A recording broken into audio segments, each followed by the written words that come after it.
Hey everyone! In today's video, we'll walk you through how to approve a test case on Trello, a simple yet powerful way to manage your CA or development workflow, so let's get started. First, open Trello.com and log into your account. Head over to the board where your test cases are managed. Usually, you'll have lists like To Test, Testing in Progress, Review, and Approved. Locate the card that represents the test case you want to review. Click to open it. Inside the card, you'll find all relevant details like test steps, expected results, attachments, and maybe even screenshots or screen recordings. Now it's time to review.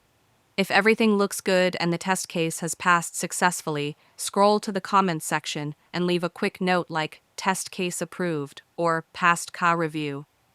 You can also tag your teammates using it mentioned to keep them updated.